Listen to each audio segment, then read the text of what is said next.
Well, hi. You know what? I first of all, I have figured out something about myself a while ago, years ago, which is that I have a little bit of a predilection for seasonal affective disorder. And I think it seized me over the last 48 hours. I've been in this very dark and gloomy mood. And I don't want to be that person. Actually, doing a radio show often does sort of lift me up a little bit. And the other thing is, these days, in this environment in which we find ourselves, if you're in a dark and gloomy mood, there's a lot of raw material, there's a lot of coal, so to speak, to feed that furnace. So you don't want to be in a dark and gloomy mood. No, you want to be more like our first guest on the show today, Ross Garber. Ross is always, as far as I can tell, I mean, he's like the happiest impeachment lawyer I ever saw, and everybody likes Ross, which is hard to do, I think, when you are a lawyer who is famous for and legendary for and a person of unequaled experience in the world of impeachment law. To get along with everybody from both parties. But, you know, in the words of the sitcom that bears his name on Netflix, everybody loves Ross. So Ross Garber is joining us right now from Louisiana, where he's teaching. You're teaching a course in impeachment law at Tulane? I am indeed. And first of all, good afternoon, Colin. Good afternoon. Thanks for the intro. Yeah. It's sort of an intensive course on political investigations and impeachment. 2 long classes a week for the next bunch of weeks. Yep. And so I'm just curious to know what the mindset is of your students. Like, why do they want to? I assume this is a seminar style course. Why are they gravitating towards it? Well, you may have noticed that there's a fair bit of political investigation stuff and impeachment stuff in the news. And actually, anecdotally, I've heard that there's an uptick in interest in law schools now, and part of that may even be attributable to the fact that people are seeing that, you know, law is potentially applicable on sort of these big issues that, you know, that sometimes comes up rarely, but sometimes does. And now we're in one of those times. Right. So it's not all just real estate closings. You could do some really other stuff with your law degree, including handle impeachments. So then we should say that's something that you have done. You have done this multiple times at the state level. How many times is it now? So actual impeachment proceedings, 3. Mm-hmm. In Connecticut involving our former governor, John Rowland, and then in South Carolina, involving Mark Sanford, and in Alabama involving Governor Robert Bentley.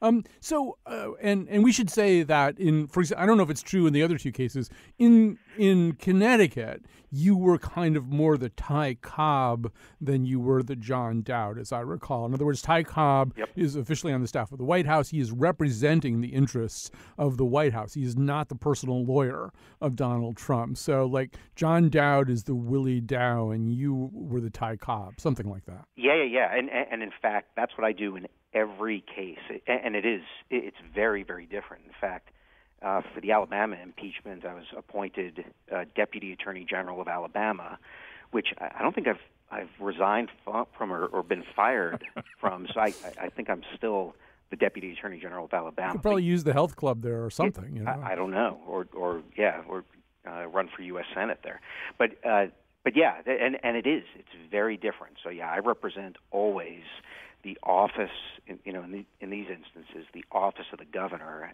and it's different. You're effectively a public servant. So the other day, I'm listening to one of my favorite podcasts, Trumpcast, with Virginia Heffernan, who I also know, and Virginia's introducing this guest, and she hasn't said the name yet, but she starts describing him, and I'm thinking, wow, that sounds almost like it could be Ross Garber. And, of course, it was you. And so you had a number of interesting things to say. You've also written an op-ed about this in the L.A. Times. And let's start with the one that I think is probably the most surprising to people, and that is, I think people have a mental image here. If they have any mental image at all, it's a mental image of Robert Mueller concludes his investigation.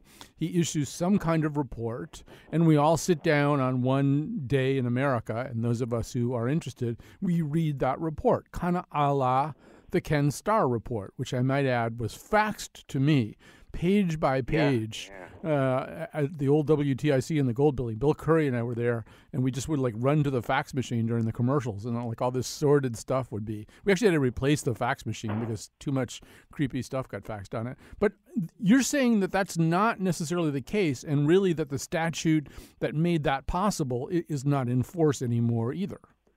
Yeah, well, it definitely isn't in force. And so you're right. In the Ken Starr situation, he was an independent counsel. His job, in a way like Mueller's is now, was to investigate and then prosecute offenses. So that part was the same. But what was different was there was a statute, an independent counsel statute, that Congress passed, and the president signed, and had been in existence for a while, that dictated sort of, what his powers and authority and responsibilities were. And one of the things he was to do is, if he found substantial and credible evidence of impeachable offenses, he was to send a report of those things to Congress, which he did. In this situation with Mueller, it's actually different. That independent counsel statute expired. It's void. It no longer exists. And Mueller was appointed under regulations of the Department of Justice that do not provide at all for any report to anybody. He's essentially like a regular prosecutor, like a regular U.S. attorney. Well, the person that he reports to, though, nominally would be the Attorney General, except the Attorney General is now recused. Yep. So he reports to Rod Rosenstein. So if anybody gets anything out of Mueller, I assume that goes to Rod Rosenstein. Yeah, and so the way it works is actually under the regulations. At the end of his investigation, Mueller's required to do a report to the Attorney General, and as you noted, in this situation, and it would be Rod Rosenstein. He's required to send him a report, and under the regulations, though, that report has to be kept completely confidential unless Rosenstein, in his discretion, thinks it would be in the public interest to publish it and to send it out.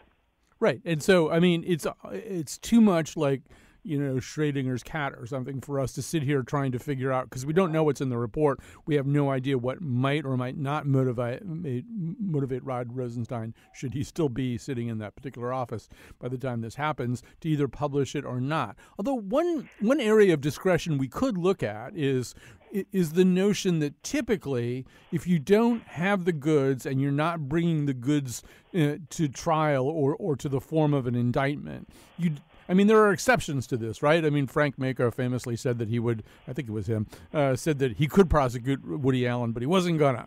And James Comey sort of said he's not gonna bring charges against Hillary Clinton, but she's reckless and she's out of control and he's really mad at her. Yeah. But typically you don't see that. There's a possibility that Rosenstein would get the report and go, well, that was very interesting, but since we're not, going to do anything about the president, or I guess I'm not going to really talk about it. Yeah, typically that's how it works. Prosecutors are there to do the investigation and then prosecute cases in court. And if that doesn't happen, generally you don't know, what their feelings about the information is. That's one. Number two is DOJ policy. That's Department of Justice policy. That's how it's supposed to work. And then three, Rosenstein, as folks might remember, was actually very critical of Comey for the way he handled things. I think he called it a textbook example of what you don't do. Prosecutors and investigators don't make statements in the public about the case. They prosecute the case in court. Right. And so then the next set of questions, and this one I feel is sort of Talmudic in nature, in the sense, the old joke is if you get three rabbis together, you got four opinions. Well, I'm the right guy for that, yeah. Yeah, so it seems... I might give you five just okay. myself. It seems as though in the area of can a president be indicted by somebody like Robert Mueller, and if he can't be indicted, what are the basic grounds for impeachment? You'd feel like that would be settled. All those things would be really settled at the level of nuance, but they seem not to be settled at all. Yeah, no, that is true. And here's sort of the way it breaks down in terms of charging a president. No president's ever been charged with a crime, ever. So that's first of all. But that doesn't mean a president couldn't be charged with a crime. No. but we sort of look at history, and certainly we've had presidents who've done some things that may have crossed the line, but none of them have been charged. So I think it's worth pointing that out. But two, and probably more important, is the Department of Justice has said through their Office of Legal Counsel that a sitting president cannot be charged with a crime. And again, here's where the difference between Starr and Mueller, winds up being important potentially, is that Mueller is not appointed under the statute like Ken Starr was. He is effectively like a regular United States attorney, and he's subject to oversight by Rod Rosenstein at the Department of Justice, and he is governed by DOJ policy. Ken Starr, his staff actually made the argument that because he was appointed under the statute, he wasn't bound by DOJ policy on that, and he could have indicted the president. But that brings me to my third point. Even Starr decided not to. Starr took the position he could have under the law, but it wouldn't have been a smart thing to do. It would have been too disruptive. It wouldn't be wise. And the better approach is, if anything, impeachment. Send the information to Congress. Let Congress make the decision. Right. So that's one way of understanding impeachment. I've not had the benefit of taking Ross Garber's Tulane course yet, but one way of understanding impeachment is because we either cannot or choose or would prefer not to treat our president like a common criminal, we have this other way of looking at all these questions. Impeachment is sort of there as a lot of things, but in particular as sort of a different choice from a standard kind of indictment or anything, and one that is handled at a somewhat political level as opposed to just criminal jurisprudence. Mm-hmm. Yeah. Now, then the question becomes, if you're Rod Rosenstein, you're sitting there and you're holding this big fat report, and it's got a lot in it, but once again, for all kinds of different reasons, you've ultimately decided, you're not going to share it with the public. You're not going to call up Phil Bump at the Washington Post and pass it to him, on the Metro. How does Congress even know what's in that report to know whether they should be thinking in those terms?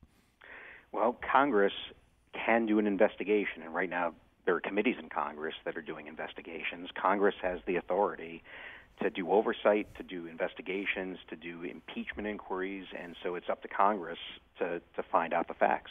Normally, that's how it's supposed to work. Prosecutors do their thing, and Congress is in charge of impeachment. So in a way, there's almost, if not a firewall between Mueller and Congress, there's no clear umbilical cord that would connect Mueller's work, which is standard, as you say, DOJ work, at least on paper, to anything that... I mean, what if Adam Schiff wants to know what's in the Mueller report?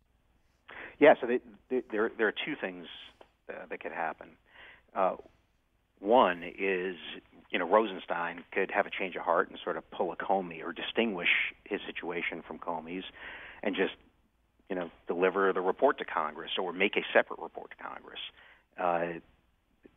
He could take it upon himself to potentially do that. I think that's unlikely. The second thing is that Congress could subpoena a report.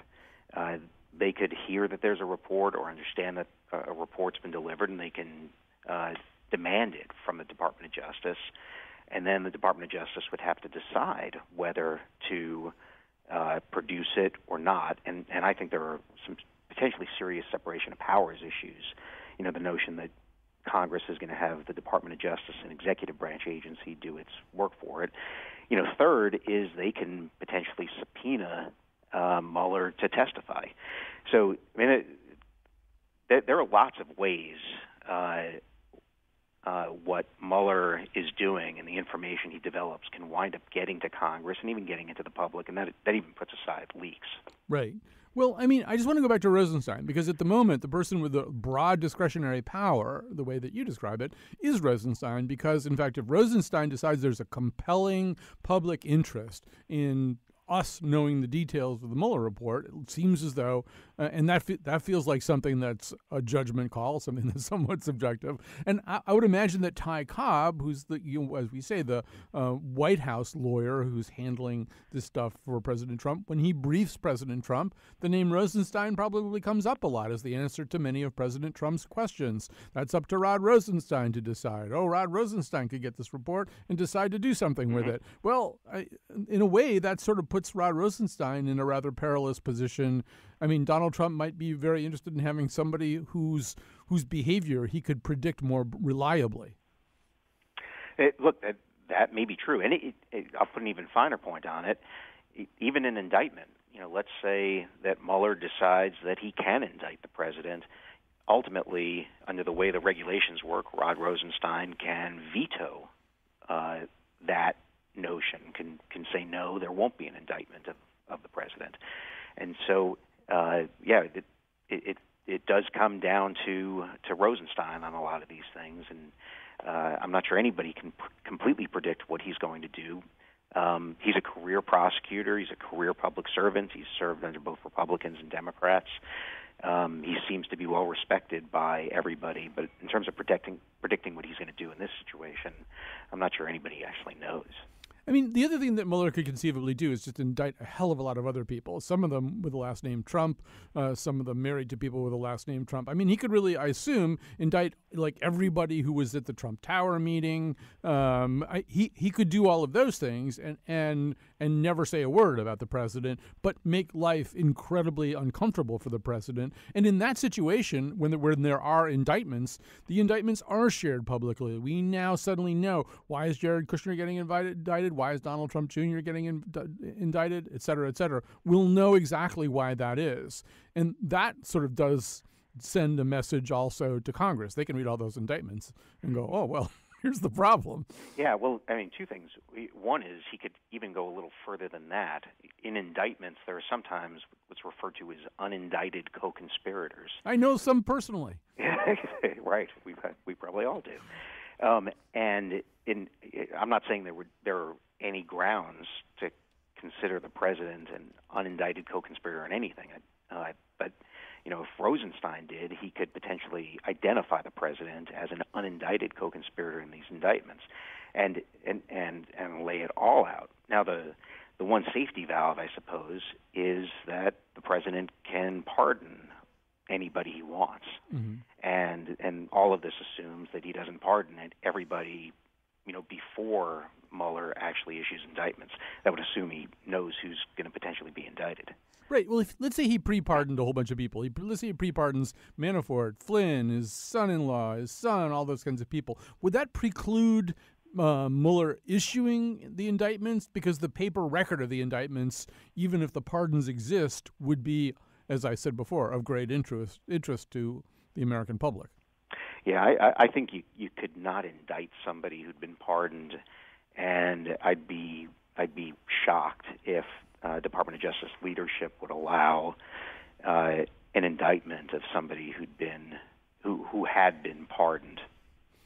So, Ross, I think this is now a settled question, but your explanation to Virginia about this was so immaculate that I'm going to have you go through it again. She asked you at the time whether or not President Trump was likely to talk to or testify to Robert Mueller, and you explained why, at minimum, that was a terrible idea, and also the ways in which the behavior of Ty Cobb, the White House lawyer, and the behavior of Mr. Dowd, the personal lawyer of Donald Trump, had kind of set up a very lovely way of dealing with this problem. Yeah, so right now, I think that's one of the key issues. The president has said he really wants to sit down and be interviewed by the special counsel. But on the other hand, he's noted that he's going to listen to his lawyers about it. And the special counsel has said, from what we know, I really want to hear from the president on this stuff. And so the question is, does that happen? I think it's very, very unlikely. One is, it is super dangerous for anybody to talk with anybody in law enforcement, even if they're not under oath. If you say something that a federal law enforcement official thinks is not the truth, that is a felony. It doesn't matter whether you've you know, been sworn in or not. And so just by sitting down with Mueller, somebody who, you know, let's say doesn't speak precisely, or may be a, you know, a great salesman, or may even be a great executive, may tend to, you know, exaggerate.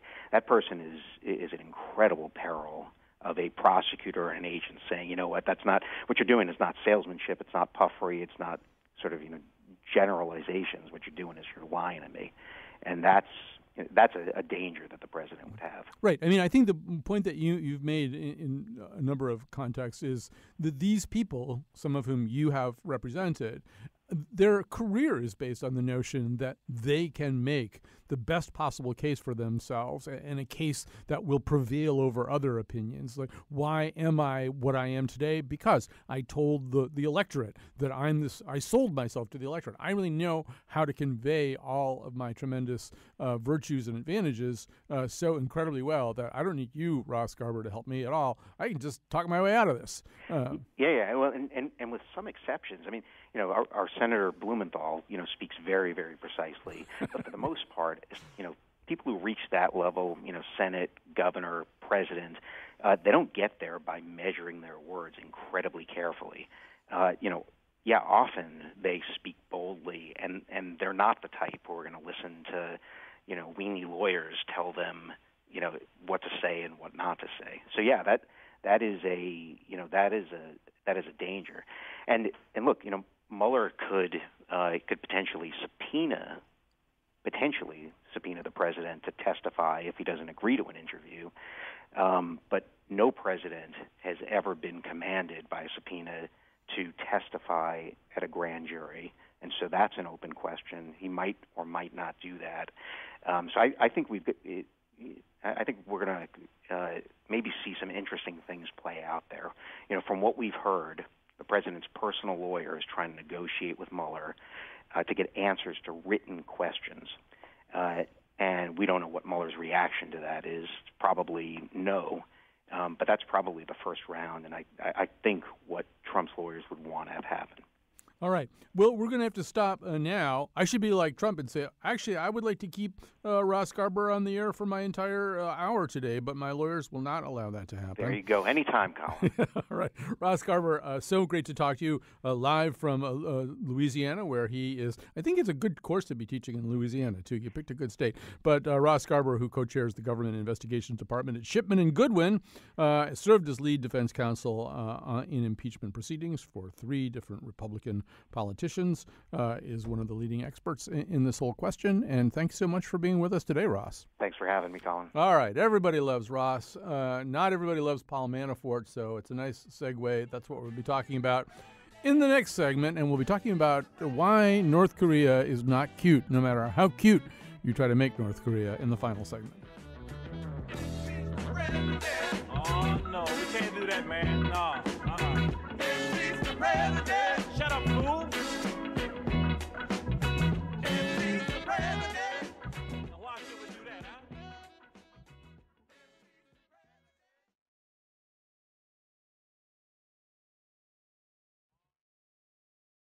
So in 2016, Donald Trump exploited a very legitimate negativity among Americans about a so-called swamp, in which sloshed around a whole group of cynical players who were in it for the money and in it for the long haul. And you know, in one's mental picture of this swamp was a group of shady actors who constituted a different kind of deep state in which the government could be operated by private individuals, operated like an ATM whose PIN codes were known only to an elite few.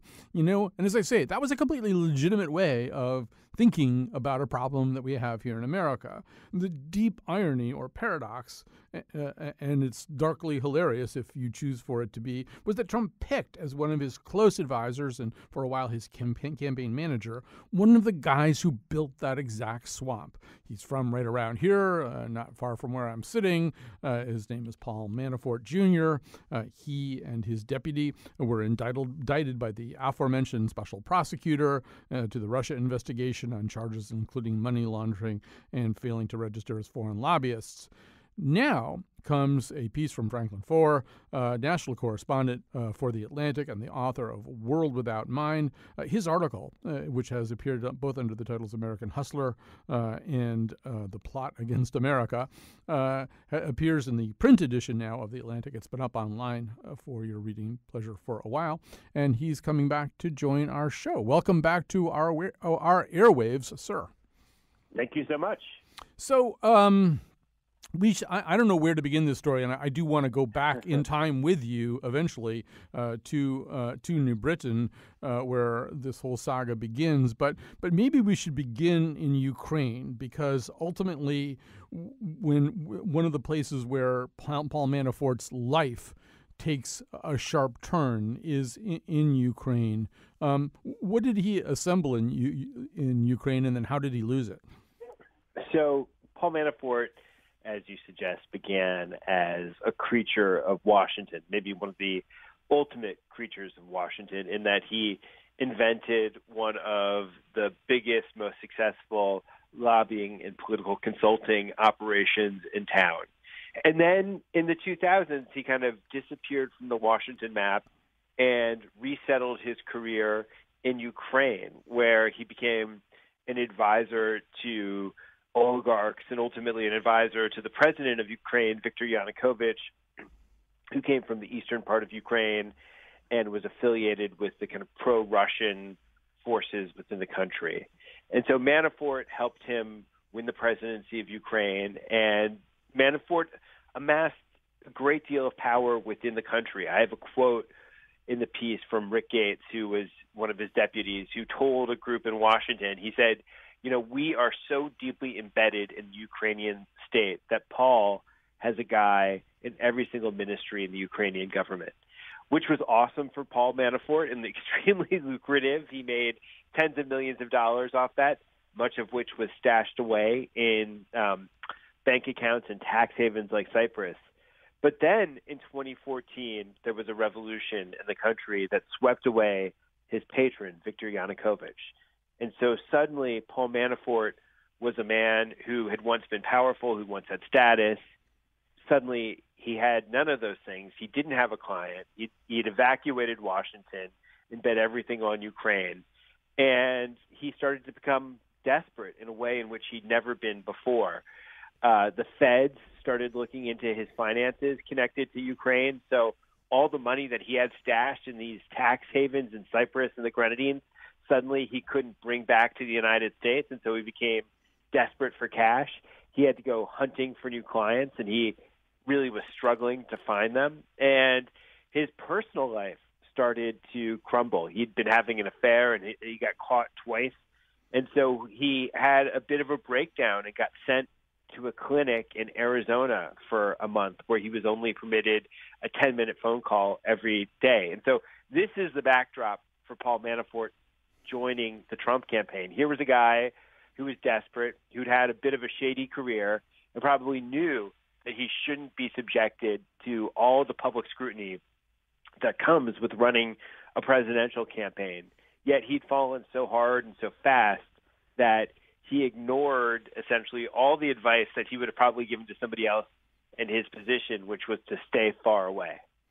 Right. So there's so much in this article. I mean, it really could be a good HBO miniseries or something. So much about this and so much about sort of the recent history of America. And one of the things that you kind of look at is the transformation of the activity known as lobbying in the United States. Right. At one point, you talk about who is it? It's one of the Boggs family, I think. Tommy Boggs. Tommy Boggs, who's like one of say like 100 lobbyists in all of Washington, and then this transformation, it becomes this incredibly lucrative army of thousands, and so many of the other rules are transmuted. And one of the things that is transmuted by this new law firm that features Paul Manafort, and I should say about this, just in the interest of putting cards on the table, that this law firm is called Black, Manafort, Stone and Kelly. The Kelly in it is Peter Kelly, who I regard as a friend and who's also a longtime supporter and board member of this particular public radio station, and somebody who cooperated with you to a certain degree for the article that you wrote. So, but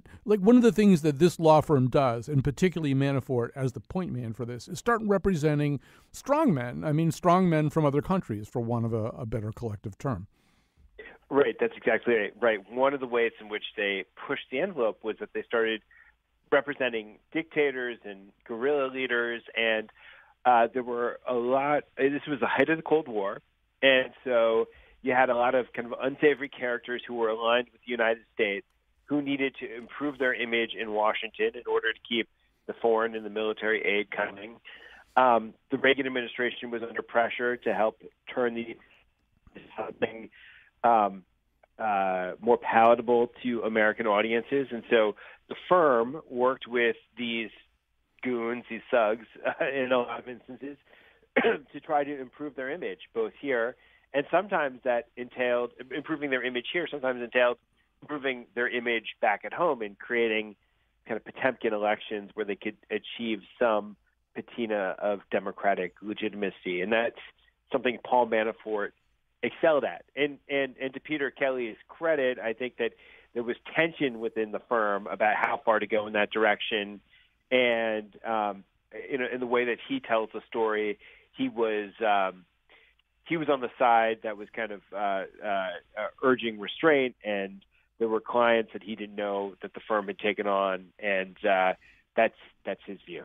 Well, another source of tension within that firm, this legendary firm, I mean, probably the most famous Washington law firm of its era, if you were the kind of person who paid attention to such things, was within the firm what Manafort was doing that his partners didn't know about that worked to his financial benefit. And it's sort of certainly a rumor that's been around for a long time that Manafort had his own private arrangements, and probably the most famous of these, well, definitely the most famous of these, and one that you worked to either confirm or deny, is this legendary supposed suitcase containing, I think, $10 million that the Marcos regime thought it was donating to the Ronald Reagan campaign, and which right. and which Paul Manafort allegedly just kept himself and then told them, "Oh yeah, of course I gave it to the Reagan campaign."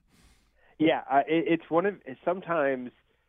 I don't like to report on rumor, but sometimes the rumor becomes so much a powerful part of the narrative that it's hard to separate out from the narrative, and so there's this story that's been retold in memoirs, that's been rehashed in newspaper articles, and the story goes like this, which was that Marcos was so grateful for the help of the Reagan administration that he wanted to return the favor, and so he sent back this gift. He asked Manafort to bring back a suitcase filled with $10 million to Ronald Reagan's 1984 re-election campaign. And Manafort, of course, knew that the Reagan campaign would never accept that kind of contribution from a foreign government.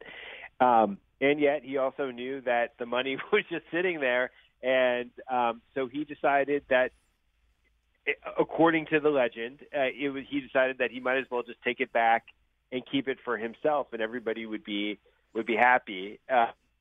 Marcos' regime would feel like it would have repaid its favor, and he would have actually been doing a service to his client. Now, Manafort has denied this story, but when you start to look at some of the circumstantial evidence, and you start to talk to people who would know and who believe it to be true, it really has a plausibility.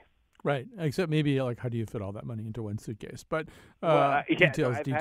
Believe me, it's one of those details that readers like to weigh in on, and I've heard from various readers who've told me how the geometry of it all could work, and how you could actually stash that kind of cash in a suitcase. So maybe that's plausible. Right. Do try this at home, I guess. Yeah. So let me ask you a couple of things. One of them is certainly in recent months, when the name Manafort comes up, Donald Trump's reaction is, could you spell that? Manafort? I'm not 100% sure I know who you're talking about. So, I mean, do you have a sense of how much the surfaces of one man rubbed up against the other? I mean, how hand in glove were they? Well, look, Manafort was the manager of Donald Trump's campaign during the most crucial phase of it. So it was at the primaries when it looked like there was going to be a fight at the convention over his nomination, and that the Never Trumpers might actually resist vociferously. there was his management of the convention, and then there was the management of the first stages of the general election campaign, where they had to make vital investments and resources. They had to come up with a map and a strategy, and Manafort was the guy who was there, and he and Trump had a pretty close personal relationship during that period. So it's, they weren't longtime besties, and the relationship didn't extend for that long a period of time, but for a short and intense and crucial period of time, they were hand in glove. Another thing that this is a very speculative question, but you may have some knowledge to go along with the speculation. As we've watched the Trump regime unfold, one of the things that we've noticed is a kind of taste for and fondness for the kind of leader, not the exact leaders, but the kinds of leaders that maybe Paul Manafort did represent back in the day. So you've got your Duterte, who, Trump says he has a great relationship with Duterte. You've got El-Sisi, you've got Erdogan, of course, you got sitting on top of the pile Putin. These are all dictators, and certainly in the case of Putin, you could also draw a non-dotted line between him and Yanukovych, although Manafort claims that they were enemies before they were friends. So I don't know. When you look at that and you look at Manafort, do you see? I mean, is one of the reasons Donald Trump knows all these guys and likes them better than he likes Angela Merkel? Does it have anything to do with that relationship? No, but I think it has to do with the fact that that Trump is one of those guys. That Trump has an ideological affinity for them. I mean, he likes strength. He fetishizes strength, and that in his own dealings here. I mean, he's, if one of these foreign characters that you talk about goes to war against, say, free press, well, Donald Trump has called for revising American libel laws and has gone to war with with fake news and the lamestream media. So I think that there is and to call it ideological is actually probably giving it too much credit. It's kind of a characterological affinity that he feels with authoritarian figures. Right. Well, I mean, I would buy that, Frank, if he were the kind of person who wanted to have big military parades or something. Oh, yeah, no. Oh, wait. You would never do that. Right? No. Yeah. So, last question. One of the things, we don't have time to go through all this. And anyway, people should read this thing. There's just so much. I mean, it really is kind of a very rewarding read. It reads like part of a Le Carré novel or something. But at one point, you say, the president bears some likeness to the oligarchs Manafort long served. And you say, and while the cynicism about government that enabled Trump's rise results from many causes, one of them is the slow transformation of Washington, D.C. into something more like the New Britain, Connecticut of Paul Manafort's youth. Paul Manafort's father, of course, also a political leader, also someone who ran into trouble with the law ultimately. I mean, I don't know. How strong a connection are those humble central Connecticut origins to where we are today? Right. Well, so you have to, if you're somebody like Paul Manafort, how do you learn the system? How do you overcome a lot of the moral limits that here? And as my we might be losing contact with him. Oh, sorry, can you hear me? Yeah, you're breaking up a little bit. Okay, so Paul Manafort Sr. is the type of figure who his obituary is whitewashed his career. And so when I went back and I started to look at the morgue for the Hartford Courant, I started to uncover all these stories that people didn't want to talk about when they initially talked about Paul Manafort Sr., and that there were all these tales about how he had presided over the corruption of New Britain's police department and how the police department had worked hand in glove with crime families and how he had helped build his family's construction company had done work on the Bridgeport High Fronton, which was incredibly controversial and funded with the Teamster Pension Fund, and the Manafort brothers were accused of having paid kickbacks. And so you look at this mess. And you see that his father was at the center of it all, and that Paul Jr. was very close to his father. I mean, it's just simple arithmetic to see that he had to learn his behavior somewhere. Or in the words of Tommy Lee Jones in No Country for Old Men, if it's not a mess, it'll do until the mess gets here. And Franklin Foer, we're going to pause it at that and just say, first of all, the article is, as I said, immensely readable, whether you read it online or in the current issue of The Atlantic, which is thumping into your mailbox right about now. Thanks for joining us today. Pleasure. All right, we're going to take a break, and we are going to talk about, when we come back, some of the initial flurry of reactions at the Winter Olympics where certain aspects of the North Korean regime have been regarded as cute, when in fact they're not. Dire straits. And Papadopoulos pleaded guilty. You gave him quite a dirty job. Now he's talking to Bob. And the dirt on you's about to get filthy. Today, former Trump campaign chairman Paul Manafort was indicted. George Papadopoulos, who pled guilty to lying to the FBI, has been cooperating with the Mueller investigation. Well, they got caught in a lie. Now the FBI called him out and basically just destroyed him. Betsy Kaplan received a suitcase stuffed with $10 million in Filipino currency for producing this show, and I only got a stuffed toy of the Olympic tiger mascot. Our intern is Julius Brown. Amanda Fish spent last night consoling Adam Rippon. The part of Bill Curry was played by Al Roker. Tomorrow, revisit our show about bastards. And now, back to Colin. All right, so I like the Winter Olympics. I really do. And I also see the Olympics in general as kind of a vehicle for us getting past some of our provincial attitudes about our although obviously many of our provincial attitudes are deepened by our rooting interests in seeing our own country prevail at the Olympics, but still also you get to see a lot more and learn more about other countries. However, at this current Olympics, it does seem as though so far there's been almost a fetishization of some of the more cute and attractive elements of the North Korean regime. So joining us to talk about that is Chris Deaton, deputy online editor of The Weekly Standard. For a piece in this weekend's The Weekly Standard, he questioned the reaction to Kim Yo-jong, who is the sister of Kim Jong-un, at this weekend's opening ceremony. And I would fold into that the 229 super adorable cheerleading squad from North Korea as well. So let's talk a little bit about this. Chris Deaton, welcome to our show. Hey, thanks for having me, Colin. So, for some reason, we'll start with Kim's sister, who is a North Korean official in her own right. For some reason, I don't know whether it's the fact that she's attractive or that she was kind of giving Mike Pence the stink eye in one picture, but there was sort of a sense of maybe kind of looking past who exactly this person is and kind of, I don't know, kind of getting off on her in some way. Tell us about that. Yeah, so a lot of it's superficiality. I think there has to be a distinct line drawn between some of these Western media analyses, which we're really keying on here when we're talking about this issue, between outlets and reporters who have tried to focus on the 30,000-foot analytical angle of how this North Korean charm offensive is working as a matter of politics and as a matter of public opinion.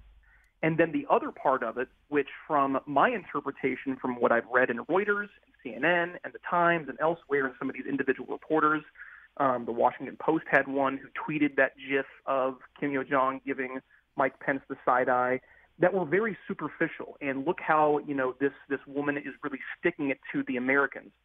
So when you hear this stuff about the North Korean charm offensive is being effective, which is the premise that we're working with, what we have to bear in mind, I think, is it's working among whom?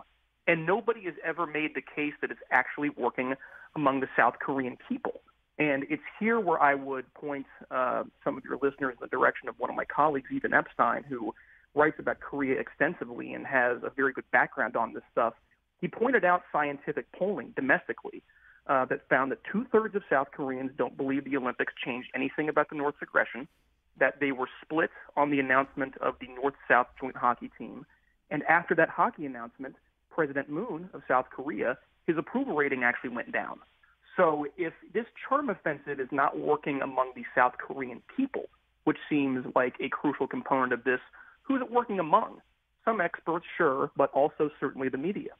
Right. So I read today one of many similar pieces also about this 229-member, all-female, all-adorable cheering squad. This piece was, I think, in Yahoo Sports. And in the penultimate paragraph, the writer says, getting darker, and then he mentions that like 21 of them had been sent off to prison camps. Right. And to me, I mean, first of all, it's all dark. It isn't getting darker. It's all dark. And it, you know, irrespective of what impact any of this is having on public opinion or whether it's, I mean, we have to start with the fact, and I think you and I could agree that in general, comparisons to Hitler and to Nazis tend to be overblown, but probably not in this case. I mean, North Korea runs a series of prison, death camps, and torture camps that would be very recognizable and familiar to an SS officer. Absolutely. I mean, this is... Because when it comes to analyzing North Korea, we just have to remember the absolute reclusiveness. It's an autarkic country. We have to remember these things that make it so difficult to get widely dispersed and vetted information about the atrocities that are committed routinely in that country. And when you read some of the human rights reports and you are able to get information from defectors and people who have survived, and you look at the people who have been through this torture, these brutalities, to your point, Colin, this is the 1A story. It's not a side note in the middle of a sports story. Oh, by the way, these people and their relatives are all subjects of these heinous crimes against humanity. No, I mean, this is, again, going back to the whole superficial angle of what's going on here. It is the actual point of propaganda. This is it. And to be duped by it is quite insulting, I have to imagine, to a great many people who have defected from North Korea and the people who understand the atrocities that actually go on there. And it's also just irresponsible among the people who just kind of fall for it without contextualizing it properly, because we just shouldn't be duped that easily. It also suggests that Kim Yo-jong and her brother are no dummies, that they probably knew that this was going to work, that the way that our antennae are set in America, that, you know, attractiveness and cuteness and flash and smiles and adorability can cut through an awful lot of facts pretty quickly. It absolutely can. And this is where, you know, I pointed out that it's kind of my contention that so much of American culture is consumed by four things. We're bored, we're indulgent, we're tribal, and we're unthinking. And I think all of these things just tend to manifest on Twitter in these quick twitch reactions we have sometimes to, oh my goodness, Kim Jong-un's sister, a propagandist for crimes against humanity, just gave Mike Pence some serious side eye. I need to turn that into a GIF. Why? I mean, I honest to goodness don't get that compulsion, because it just brushes over so many things that are these 1A issues to which everything else about North Korea is subordinated, about the heinous things they have committed, about what they are all about, their bellicosity and their disregard for human dignity in all its forms. I just don't get the rush to do that. Only about a minute or so left, but you and I are on the same page about that. Is there some way to maintain that particular state of mind and then look to see if in some way there are the seeds of progress and reconciliation that may be somewhat embodied in North Korea's participation in this particular way? And that's where I have to think, Colin, that you would look at, and again, parsing between the way this stuff is playing as a matter of optics and media and how it's playing from the political angle, how it's playing among the people. Everything that I have read, everything that I've gathered from reading Ethan's stuff and everybody else who's in the know about this, is that the immediate returns on this, the South Korean people haven't been duped. Now, President Moon, obviously, who had much more of an appeasement type of attitude than his opponents in the recent presidential election, was elected president with a plurality, not a majority, which is important to point out, against opponents who were much more hawkish toward North Korea. You do have to take into account that it does seem to kind of work with him, and he did have the photo op with Kim Jong-un's younger sister. So you kind of have to take all of that stuff into account and moving forward, contextualize it and just kind of see the ripple effects from it. And I think that's probably the responsible thing to do from the analytical standpoint. Right. You can't go see The Darkest Hour and cheer for Gary Oldman as Churchill and then, kind of go the Neville Chamberlain route on this stuff. All right. Thanks so much to you, Chris. Thanks for joining us today. That was Chris Deaton from the Weekly Standard. See, we do put conservative voices on this show. And we like to, by the way, too. We don't do it just to be, accommodating or something. Anyway, we'll be back tomorrow with a different kind of show. It's our Bastard show, and then we have a special live show in New Haven on Wednesday. If you're in New Haven on Wednesday, come visit us at Gateway College. But certain things are better left unsaid, 'cause how can you do the trick with childish rhetoric? How can two tiny men have such big heads? How do you solve a problem like career?